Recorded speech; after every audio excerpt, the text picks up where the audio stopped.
মাননীয়া মমতা ব্যানার্জি পশ্চিমবঙ্গের মানুষকে ঠিক এরকম ভাবছে যে উনি ভেড়ার মালিক আর বাকিরা সব ভেড়া।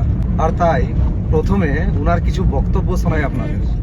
যুবসাথী যে প্রোগ্রামটা আছে, যে স্কিমটা নতুন করে লঞ্চ করা হয়েছে, মাধ্যমিক পাস যারা করবে 21 থেকে 40 বছর, তাহলে তারা 1,500 টাকা করে আগামী 5 বছর পাবে।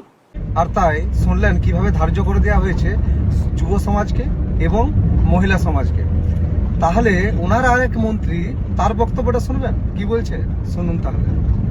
আশা করছি দিদি যে কল্পতরু ভাবে আমাদেরকে বিভিন্ন প্রকল্পের বিভিন্ন সুযোগ সুবিধাগুলো দিল, পাশাপাশি আমাদের যুব সমাজের ভোটটা একটু নেগেটিভ সাইডে ছিল, সেটাও কিন্তু আমাদের যুব সাথীর মাধ্যমে একটা বড় বার্তা দিদি দিয়ে দিলেন। সেটাকে ফসলটা কিন্তু আমাদের তুলতে হবে।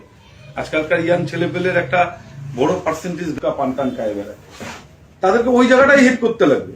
কিন্তু ওর মাসে 1,000 টাকা তো গুটখার খরচা হয়, এটা তো দিদি দিবে রে।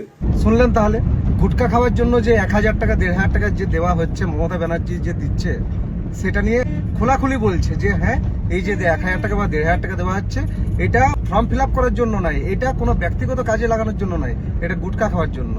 আর তার সাথে সাথে মমতা ব্যানার্জি আপনার পুরাতন একটা ভিডিও শুনবেন, শোনাচ্ছি, তাহলে শুনুন। আরো উন্নয়ন করে দেবো, আরো কর্মতীর্থ করে দেবো, ডবল ডবল চাকরি হবে, ডবল ডবল শিক্ষা হবে, ডবল ডবল কাজ হবে। শুনলেন তাহলে কি বলছে, যে ডবল ডবল চাকরি হবে, ডবল ডবল শিক্ষা হবে। তাহলে ডবল ডবল আপনারা ভাতারা কেন দিচ্ছেন না? আপনি তো বলেছেন যে ডবল ডবল চাকরি দেবো, ডবল ডবল শিক্ষা হবে, সব ডবল ডবল হয়েছে।